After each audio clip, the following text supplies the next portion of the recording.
Hello friends, स्वागत है आप सभी का खुशबू एकेडमी में। जैसा कि फ्रेंड्स आप सभी लोग जानते हैं, मैंने आपको पौधों के प्रकार के बारे में बता दिया है, ठीक है।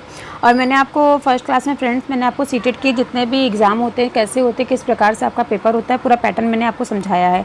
सीटेट का जो आपका अगर फ्रेंड्स फर्स्ट पेपर का आप एग्जाम देना चाहते हैं तो फ्रेंड्स 1 to 5 क्लास की आप क्या करें, पूरे एनसीईआरटी की जो बुक है उसको पूरा अच्छे से पढ़ लें, ठीक है। प्लस आप अपना सिलेबस अच्छे से देख लें। उसका सीडीपी जो है, सीडीपी काफ़ी ज़्यादा मोस्ट इंपॉर्टेंट रहती है। अगर आपने सीडीपी अच्छे से कर लिया है तो और आपने सभी एनसीईआरटी की बुक पढ़ ली है तो आप अच्छे से इसको कवर कर सकते हैं, ठीक है। तो फ्रेंड्स देखिए, मैंने आपको जो पौधों के प्रकार है इसके बारे में मैंने आपको बता दिया था नेक्स्ट क्लास में। जिसने ना देखी जाकर के देख लीजिएगा। पौधों का फ्रेंड्स मैंने वर्गीकरण बताया था आपको। 3 प्रकार से होते हैं, पुष्प के आधार पर, आकार के आधार पर और आयु के आधार पर, ठीक है। और फ्रेंड्स देखिए, पुष्प के आधार पर मैंने आपको बताया थे पुष्पीय पौधे और अपुष्पीय पौधे, ठीक है। आकार के आधार पर मैंने फ्रेंड्स आपको बता दिए थे, जिसे देखिए आधार पर बताया है आपको। आकार या फिर आधार के आधार पर मैंने आपको जो बताए थे। तो देखिए फ्रेंड्स, मैंने जो आकार के और आधार के आधार पर आपको बताए थे, तो जो पुष्पीय पौधे होते हैं वो छोटे व फिर बड़े होते हैं आकार के आधार पर। इन्हें 3 श्रेणियों में बांटा गया था। वो कौन कौन सी तीनों श्रेणियाँ थी? पहले थी आपकी शाख, दूसरी थी झाड़ी और तीसरा था आपका वृक्ष, ठीक है। तो मैंने ये तीनों आपको अच्छे से डिस्क्राइब कर दिया था। जिसने नहीं देखी होगी आपने पीछे क्लास जाकर के देख लीजिएगा, ओके। और नहीं तो मैं आपको डिस्क्रिप्शन बॉक्स में इसका दे दूँगी लिंक, ठीक है। अब हम नेक्स्ट आगे बात करेंगे। नेक्स्ट फ्रेंड्स देखिए, मैंने ये भी आपको बता दिया था कि देखिए जो कुछ पौधे होते हैं ना, वो पौधे क्या होते हैं जो अत्यंत कमज़ोर होते हैं, वो खड़े नहीं हो सकते। वो क्या करते हैं, एक दूसरे से भागों में क्या होते हैं, विभाजित होते हैं, ठीक है। और एक दूसरे को लपेट के एक दूसरे के सहारे से क्या करते हैं, वो आगे बढ़ते हैं, ठीक है। तो इनको क्या कहते हैं, जैसे वर्षिल लता और आरोही लता, ठीक है। तो मनी प्लांट फ्रेंड्स आपने देखा होगा, वो क्या करते हैं, किसी चीज़ को पकड़ के चढ़ते हैं। जैसे पुदीना होता है, पुदीना क्या करता है, फैलता रहता है ज़मीन में, ठीक है। तो इस प्रकार से पेड़ पौधे आपने देखा है। आज फ्रेंड्स मैं आपको बताऊंगी प्लांट्स, पार्ट्स ऑफ प्लांट्स, पौधों के भाग, पौधों के प्रकार कितने प्रकार के होते हैं। तो जैसे फ्रेंड्स आपने लगभग पेड़ पौधे देखे होंगे। सभी पेड़ पौधे जो होते हैं जड़, तना, पत्ती, ठीक है, ये सभी में पाए जाते हैं। फूल फल जो है सभी पेड़ पौधे में लगभग पाए जाते हैं।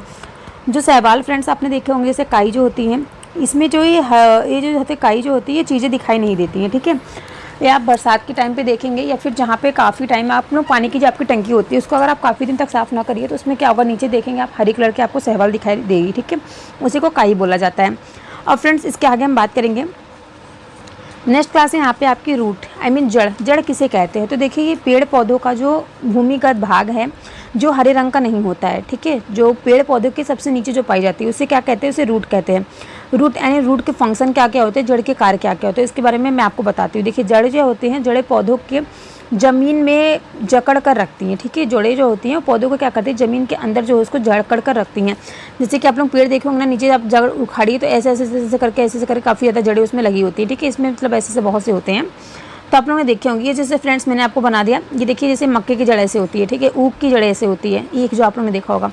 और बाजरे की जड़ ऐसी होती है, ठीक है। मैंने बाजरे वगैरह की जड़ बना दिया आप लोगों के लिए यहाँ पे, ओके। तो चलिए हम नेक्स्ट बात करते हैं आगे। ये हो गया आपका। तो देखिए यहाँ पे रूट फंक्शन मैं आपको बता रही हूँ, ठीक है। जड़ जो है मिट्टी में मौजूद जल एवं खनिज पदार्थों को अवशोषित करती है। कुछ जड़ें जो होती हैं भोजन एकत्रित करती है, ठीक है। जड़ें 2 प्रकार की होती हैं। 2 प्रकार की जड़ें कौन कौन सी होती हैं? तो देखिए फ्रेंड्स, इसके बारे में मैं आपको बताऊंगी। पहले आपकी टैप रूट होती है, इसे मूसला जड़ कहते हैं। पेड़ पौधे जैसे फ्रेंड्स मैं आपको बता दूँ, जो पौधे होते हैं, पौधे जड़ द्वारा जमीन पर स्थिर होते हैं, ठीक है। और ये जो होते हैं अपने परिवेश में पाए जाने वाले कुछ पौधे जैसे चना, मटर एवं घास को उखाड़ कर उनके जड़ों का अवलोकन कीजिए। आप लोग उखाड़ेंगे तो उसका जड़ कैसा पाएंगे। मैंने जैसे आपको जड़ बनाया तो बना के दिखाया ना, ऐसे ऐसे जड़ आप लोग पाएंगे, ठीक है। मतलब एक जो उसकी जो शाखा निकली होती है उसी से कितने सारे जड़ लगे होते हैं। इस प्रकार का मैंने आपको जड़ बताया ना अभी, जिससे क्या होती है उनके पतली शाखाएं निकली हैं, ये मूसला जड़ कहलाते हैं। घास में एक ही स्थान से अनेक शाखाएं गुच्छे के रूप में होती हैं, यह अपस्थानिक जड़ कहलाती हैं। जड़ें जो होती हैं फ्रेंड्स 2 प्रकार की होती हैं, ठीक है। कौन कौन सी? पहले आपको मैंने टैप रूट बताया और दूसरा आपका अपस्थानिक जड़ होता है, ठीक है। तो देखिए मूसला जड़ किसे कहते हैं? तो ये जड़ जो फ्रेंड्स में अधिकतर मटर, चना, सरसों, तुलसी, जामुन, आम आदि पौधों में पाई जाती हैं। मूसला जड़ें जो हैं जो हम खाते हैं, जैसे मूली, गाजर, शलजम, शकरकंद, टेपियोका, चुकंदर, ठीक है। ये सभी की जड़ क्या होती है, हम लोग खाते हैं। जड़ें जो फ्रेंड्स देखिए नीचे जो जड़ें होती हैं जिसे प्राथमिक जड़ और द्वितीय जड़ भी कहा जाता है, ठीक है। जो एकदम पतली पतली होती हैं उसे प्राथमिक जड़ कहेंगे, और जो थोड़ी सी मोटी आप लोग देखने में मिलता होगा ना, उसे क्या कहेंगे, उसे मूसला जड़ कहेंगे, ओके। तो चलिए हम आगे बात करें। नेक्स्ट देखिए फ्रेंड्स, यहाँ पे फाइब्रस रूट। फाइब्रस रूट यानी आपका ये अपस्थानिक जड़ है। ये जकड़ा जड़ें हैं, ठीक है फ्रेंड, जकड़ा जड़ें, ठीक है। कौन सी जकड़ा जड़ें? जो आपको गेहूँ, घास, केला, मक्का, गन्ना आदि पौधों में पाई जाती हैं, ठीक है। इसे इसका क्या कहेंगे, इसे जकड़ा जड़ कहेंगे, फिर इसे अपस्थानिक जड़ भी कहा जाता है। गेहूँ, धान तथा मक्के आदि में जो है फ्रेंड्स अपस्थानिक जड़ पाई जाती हैं। इनकी जो बीजें होती हैं, बीजों से निकले जो मूलांकुर होते हैं, मूलांकुर की जो वृद्धि होती है कुछ लंबाई के बाद रुक जाती है, ठीक है। और तने के आधार से क्या होती है, अनेक शाखाएं रेशों की भांति क्या होती है निकल आती हैं, इन्हें ही अपस्थानिक जड़ कहते हैं, ठीक है। जैसे कि फ्रेंड्स आप लोगों को यहाँ पे देखिए मैं आपको बताई हूँ, ये पहला है रेशेदार, दूसरा है परजीवी, तीसरा है स्टील रूट, ठीक है। ये जो जड़ें होती हैं रेशों के रूप में होती हैं। जैसे कि आपने प्याज और लहसुन की जड़ देखी है ना, एकदम कैसी होंगी, एकदम रेशों के रूप में, एकदम पतली पतली रहती हैं। और परजीवी पैरासाइट जो होती हैं, ये जड़ें जो होती हैं दूसरे पौधों के ऊपर रहती हैं। जैसे अमर बेल का पेड़ आपने देखा है, जिसने देखा हो कमेंट करके बताइए, मैंने भी नहीं देखा है, ठीक है। नेक्स्ट यहाँ पे स्टील रूट, अवस्था में किसे कहते हैं, ये जड़ें जो होती हैं भूमि के ऊपर तने से निकलती हैं, जैसे बाजरा, मक्का, गन्ना हो गया। अब हम बात करेंगे स्तंभ, पिलर किसे कहते हैं, ये जड़ें जो होती हैं फ्रेंड्स टहनियाँ शाखाओं से निकलती हैं और खंभों की तरह होती हैं, जैसे बरगद का पेड़। ओके, नोट फ्रेंड्स कुछ इंपॉर्टेंट देखिए, अवस्तंभ एवं स्तंभ जड़ों वाले पौधों में जमीन के नीचे भी जड़ होती हैं, ठीक है। जमीन के नीचे भी क्या होती है, इनकी जड़ें पाई जाती हैं, ठीक। अब नेक्स्ट आगे बात करते हैं। नेक्स्ट फ्रेंड्स यहाँ देखिए, फ्रेंड्स मैं यहाँ पे बात करूँगी जड़, सॉरी फ्रेंड्स, स्टेम एंड पत्तियाँ, तना और पत्तियाँ, लीव्स किसे कहते हैं।